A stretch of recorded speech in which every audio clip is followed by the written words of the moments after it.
दिया उन्होंने, इसकी कंप्लेंट कर सकते हैं?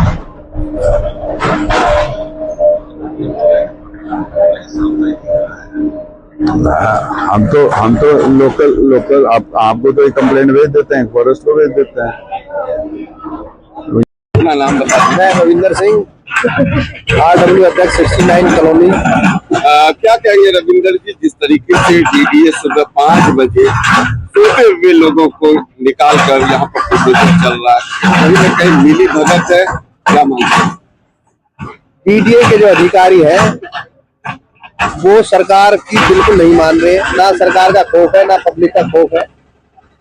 जब ऑलरेडी पार्लियामेंट से ये कानून पास हो गया कि जो 69 कॉलोनी है, दिल्ली की जितनी भी कॉलोनियां हैं, वो 2014 से जो पहले मकान बने हुए तक बने हुए उनको नहीं तोड़ा जाएगा।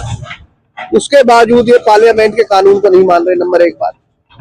दूसरा, ये जमीन जिस पर डेमोलिशन होने लग रही है, ये हाई कोर्ट से 89 में फ्री हो गई थी। DDA का इसमें कोई दूर दूर तक भी कोई लेना देना नहीं है। मैं आपसे भी रिक्वेस्ट करता हूँ कि जो DDA के अधिकारी हैं, आप उनसे भी एक क्वेश्चन करें कि भाई जिस जमीन को आप तोड़ने आ रहे हो, किस नंबर को तोड़ने आ रहे हो, उसकी आप डिमार्केशन दिखाओ। जब इनके पास हाई कोर्ट का ऑर्डर है और हाई कोर्ट से ये जमीन फ्री है, उसके बावजूद आप 5 बजे आके इनके गेट को तोड़ रहे हो। सीनियर सिटीजन आदमी है, 80 साल की इनकी मदर है, इनकी फादर है और वो बीमार है। उसके बावजूद आप सुबह 5 बजे गेट आके तोड़ते हो किसी का, और वो एडमिट कराने पड़ते हैं परिवार के लोग, एम्बुलेंस में जाते हैं यहाँ से। उसके बावजूद भी आप वो दया नहीं दिखा रहे हो, कोई मान्यता नहीं दिखा रहे हो, और ना ही कोई ऑर्डर दिखा रहे हो कि भाई ये डिमार्केशन में ये आपकी जमीन सरकारी है और ये DDA की है। जितना दिन से DDA सो रही थी, DDA को अब लगता है कि ये सब कॉलोनियां पास होने वाली है, जिस तरह से 1540 हुई है। मास्टर प्लान में भी डाल दिया गया है। अब भाई जो मकान पुराने उनको तोड़ के दोबारा से आप नक्शा बनवा सकते हैं, तो ड्राफ्टिंग हो गई है। तो अब इन सब चीज को देखते हुए DDA गड़बड़ा रही है और जितनी जमीन दिख रही है जैसे भी है उसको कब्जा लेने की कोशिश कर रही है, जो कि गलत है। 30 साल पुराना मकान है, 30 साल अगर सरकारी जमीन पे मकान है तो वो भी प्राइवेट माना जाता है। मैं हरदीप सिंह बल्ला, प्रेसिडेंट वारवा western avenue resident welfare association, registered number 1295, unauthorised colony, affluent colony, 69 colonies का पार्ट है। बल्ला साहब, यहाँ पर सैनिक फॉर्म में लगभग 4 से 5 फार्म हाउस पर बुलडोजर चल रहे हैं, लगभग 8 से 10 बुलडोजर हैं। आखिर कारण क्या है, जब 26 साल से 30 साल से ये मकान बना हुआ है? DDA को आज नींद खुली है क्या? वो भी 5 बजे सुबह? कहीं न कहीं गलत कार्रवाई होगी। 101% गलत कार्रवाई है। हमने यहाँ पे DDA के अफसर जो आए हैं उनसे हमने ऑर्डर मांगे, ऑर्डर की कॉपी नहीं दिखाई गई।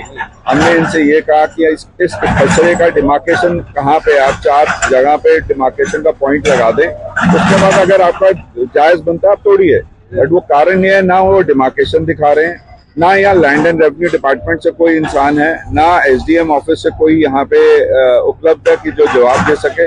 ये एक नया तरीका इन्होंने ढूंढा है कि सुबह 5 बजे 4 बजे का आने का, जैसे किसी आतंकवादियों के घर पे ये कोई कार्रवाई करने आ रहे हैं। और दूसरा, इस पे यही समझ में नहीं आ रहा कि ये कह रहे हैं कि ये 613 नंबर या 611 नंबर खसरा नहीं है, खसरा ही पलट देते हैं। जब ये कहा जाता है कि भाई जिस खसरे में मकान बना है, जो प्राइवेट लैंड पे बना है, जिस पे हाई कोर्ट का ऑर्डर है कि ये प्राइवेट लैंड है, तो उस पर ये कार्रवाई क्यों कर रहे हैं? और जब हम ये कहते हैं भैया ये अगर ये खसरा आपका है तो इनका खसरा कौन सा, उसकी डिमार्केशन कर दें, उसकी भी डिमार्केशन करने को राजी नहीं है। बल्ला साहब, अभी कुछ दिन पहले दिल्ली के मुख्यमंत्री और सांसद रामवीर चौधरी खुद आए थे सैनिक फॉर्म में, कंट्री क्लब में। उन्होंने घोषणा किया था कि सैनिक फॉर्म में कोई बुलडोजर नहीं चलेगा। अब कल भी जो है मुख्यमंत्री घोषणा भी की है, क्या कहेंगे? मैं वही कह रहा हूँ कि ये सरकार के जो नीचे के डिपार्टमेंट है, ये सरकार से अलग चल रहे हैं। DDA को यही समझ में नहीं आ रहा। खट्टर साहब जो हमारे ऑनरेबल UD मिनिस्टर हैं, उन्होंने परसों प्रेस कॉन्फ्रेंस में कहा कि 69 एफुलेंट कॉलोनियों को भी रेगुलराइज किया जाएगा। हम अपनी विचार विमर्श कर रहे हैं कि कितनी पेनल्टी लगाई जाए, बट हम उसको क्लियर करेंगे। और ये बात हमारे ऑनरेबल होम मिनिस्टर साहब अमित शाह जी, जिनकी कभी बात टाली नहीं जाती, गलत नहीं होती, वो यहाँ देवली के अंदर 2024 की रैली के अंदर बोलते गए कि 2026 में ये सारी कॉलोनियों को पास किया जाएगा। एक तरफ सीएम साहिबा रामवीर सिंह भदौड़ी जी पार्लियामेंट में सवाल उठाते हैं कि सैनिक फार्म जैसी 69 कॉलोनियों को क्यों नहीं लीगलाइज किया जा रहा, और वहां कहा जाता है कि जल्द से जल्द लीगलाइज कर रहे हैं।